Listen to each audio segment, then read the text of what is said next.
तो डिलिस्टिंग में सबसे पहले फिर से अर्जुन मुंडा को डिलिस्टिंग करिए। कितने लोगों पे एफआईआर किया है भाजपाइयों ने, बता दीजिए मुझे।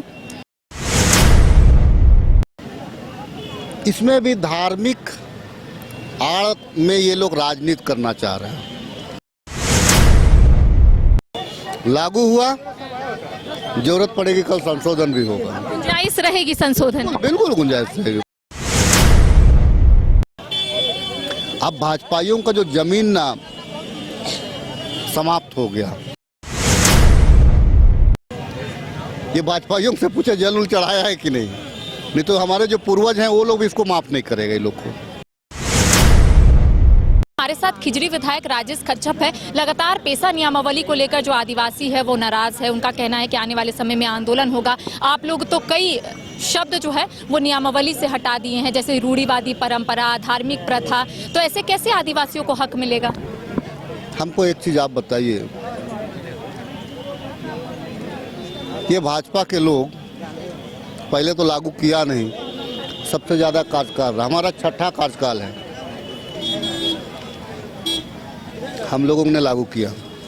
क्षमा चाहूँगा आपके चैनल के माध्यम से दर्शकों से, मैं क्योंकि टॉफी खा रहा हूँ और आप पूछ रही है। आप मुझे ये बता दीजिए, लोग लागू नहीं किया। इसमें भी धार्मिक आड़ में ये लोग राजनीति करना चाह रहे हैं और उससे ज़्यादा कुछ नहीं। संविधान के नीचे पेशा है, जो संविधान हमको जो शक्तियाँ देती है उसी के तहत में पेशा है। तो जो संविधान हमको जो मौलिक अधिकार जो दिया है, स्वतंत्रता का अधिकार दिया है, धार्मिक अधिकार दिया है,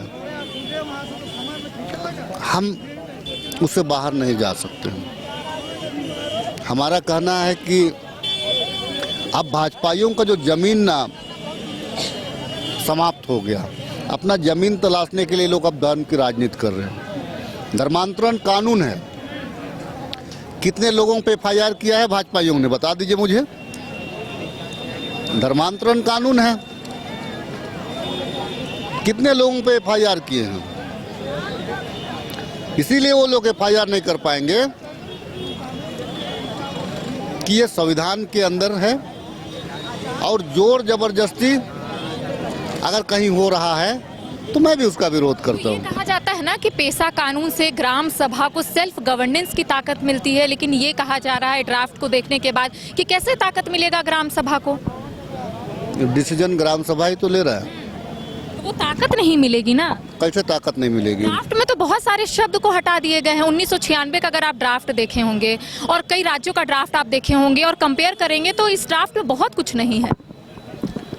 संविधान बना, विरोध हुआ तो उस टाइम में आरएसएस और भाजपा के लोगों ने विरोध किया। तो ये तो आदिवासी लोग कर रहे हैं विरोध। आप सुनिए तो, विरोध हुआ, संशोधन भी हुए। आज तक पेशा लागू नहीं हुआ था, लागू हुआ, जरूरत पड़ेगी कल संशोधन भी होगा। गुंजाइश रहेगी संशोधन? बिल्कुल गुंजाइश रहेगी। कल के तारीख में अगर गुंजाइश रहेगी तो संशोधन भी होगा। लेकिन ये बताइए कि 29 साल का जो संघर्ष है, अब लगातार आदिवासियों का कहना है कि हमने तो सुझाव भी दिया, तो सरकार सुझाव तो ली, लेकिन अगर 300 लोग सुझाव दिए हैं तो 150 लोगों का आप लोगों ने स्वीकार किया है सुझाव, तो और 150 लोगों का क्यों नहीं आप लोगों ने स्वीकार किया? हम एक घर में अगर 5 भाई भी हैं ना तो 5 का सोच अलग अलग होता है। 5 बहन हैं आप, तो आपके घर में भी 5 बहन का सोच अलग अलग हो गए। वो सुझाव जहाँ विरोधाभास रहा, हम उस पर मंथन किए, और जो लोग विरोध कर रहे उन्होंने सुझाव कभी नहीं दिया। चंपाई दा का एक बता दीजिए सुझाव दिए होंगे तो, अर्जुन मुंडा का बता दीजिए सुझाव दिए होंगे तो। मुंडा ने तो कहा है कि आप लोग आदिवासियों का जो कैरेक्टर है, जो ट्राइबल का कैरेक्टर है, उसे ही आप लोग डाइल्यूट कर दिए हैं। ये लोग अच्छा, ये लोग धर्मांतरण की बात पे जो फोकस कर रहा है, मैं आपको एक चीज बता दूं, इसका मतलब है ये लोग सरना, आदिवासियों को सरना नहीं मानते हैं। फाइनली ये चीज है। तो डिलिस्टिंग का भी तो मांग कर रहे हैं ना। तो डिलिस्टिंग में सबसे पहले फिर से अर्जुन मुंडा को डिलिस्टिंग करिए, अर्जुन मुंडा को फिर से डिलिस्टिंग करिए, चंपाई दा को फिर से डिलिस्टिंग करिए। आदिवासियों का एक्चुअली क्या है, मैं जितना चूंकि उसी समाज से हूँ, आदिवासियों का आज तक कोई धर्म रहा, कोई रहा? तो आज के तारीख में, आज देखिए माघ का त्यौहार है, हम घर में आज अपने पूर्वजों को याद करके उसको जल चढ़ा करके मैं यहाँ पे आया हूँ। ये भाजपाइयों से पूछे जल उल चढ़ाया है कि नहीं तो हमारे जो पूर्वज हैं वो लोग भी इसको माफ़ नहीं करेगा। ये लोग पूर्वजों के नाम पे राजनीति करना बंद करें, धर्म पे और जात के नाम पे राजनीति करना बंद करें। आज के तारीख में जो लोग सरना धर्म कोड का ही खंडन करते हों तो उनकी बातों में क्या सार्थकता होगी, राज्य की जनता जान रही है। अच्छा, मनरेगा कानून संशोधन को लेकर आज आप लोगों की तरफ से पदयात्रा निकाली गई, लेकिन केंद्र सरकार का कहना है कि भ्रष्टाचार हो रहा था। साथ ही ये भी कहना है कि राम जी का नाम आया, इसलिए कांग्रेस को आपत्ति हो रही है।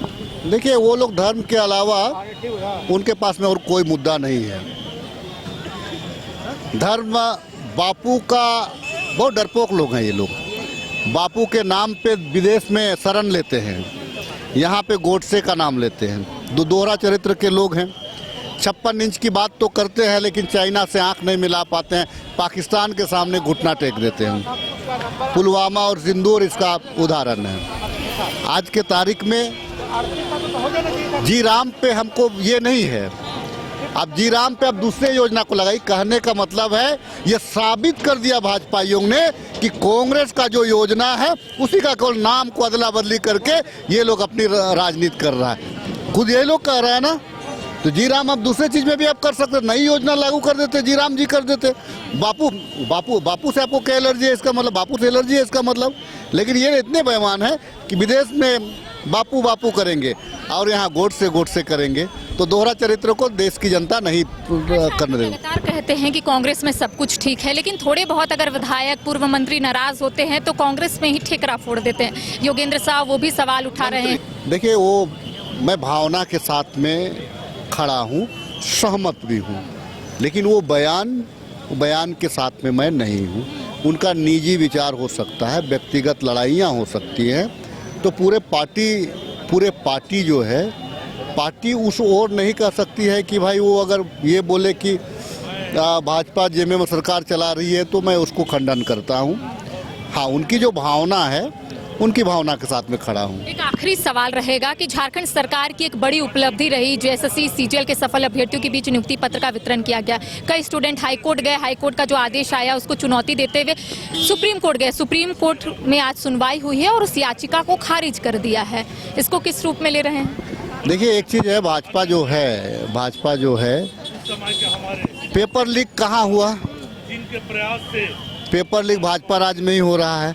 अब भाजपा के लोगों का नाम ही आ रहा है, लेकिन तमाम अड़चनों के बावजूद हम राज्य की जनता, राज्य के युवा को जो कमिटमेंट किए हैं हम उसको पूर्ण करेंगे। और ये जो सीजीएल हो, जेएससी हो, जेपीएससी हो, तमाम चीज को सुधार करते हुए युवाओं को हम अवसर देंगे। लेकिन भाजपा का कहना है कि क्लीन चिट तो कोर्ट ने नहीं दिया है। अगर गड़बड़ी नहीं होती तो 10 छात्रों को अलग नहीं किया जाता जो नेपाल गए हैं, तो क्लीन चिट तो अभी तक आया ही नहीं है, तो आप लोग पहली जजमेंट दे रहे हैं, भाजपा का कहना है। देखिए, इसका मतलब है कि यही लोग करवाया है, यही लोग यहाँ का नौकरी को मतलब बर्बाद कर रहा है, यहाँ के युवाओं को बर्बाद कर रहा है। देखिए, जो स्थानीय नीति को भी भाजपाइयों ने ही चैलेंज किया कोर्ट में, और आज स्थानीय नीति की बात ये लोग करता है। सरना कोड को ये लोग मानता नहीं है, लेकिन आदिवासी की बात करता है। तो ये लोग, एक चीज मैं बताऊं, टाइप के लोग हैं, दोहरा चरित्र के लोग हैं ये लोग।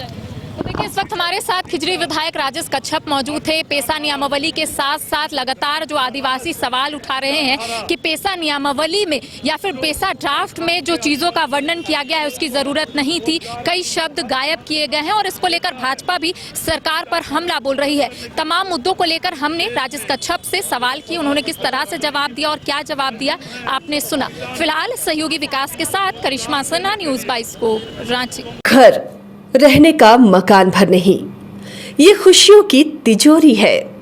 दरवाजे पर दस्तक देता पड़ोस, खिड़कियों से उमड़ आता आसमां, तारों में उलझी ऐसी ना जाने कितनी दास्तां कहती हैं चले डायमंड सिटी, एक सफर हम सफर के साथ अपने घर तक। Diamond city, life long bonding, 500 से ज्यादा खुशहाल डायमंड परिवार। जल्दी करें, सिर्फ 200 फ्लैट बाकी, आज ही बुक करें अपना आशियाना। क्रिकेट के विश्व मंच पर छा रही हैं रांची की प्रतिभाएं। इन प्रतिभाओं को संवार रहा है जेके इंटरनेशनल क्रिकेट एकेडमी। अनुभवी कोच की देखरेख, सुविधाओं से लैस जेके क्रिकेट एकेडमी अनुशासन और आत्मविश्वास का विश्वास भरा सफर।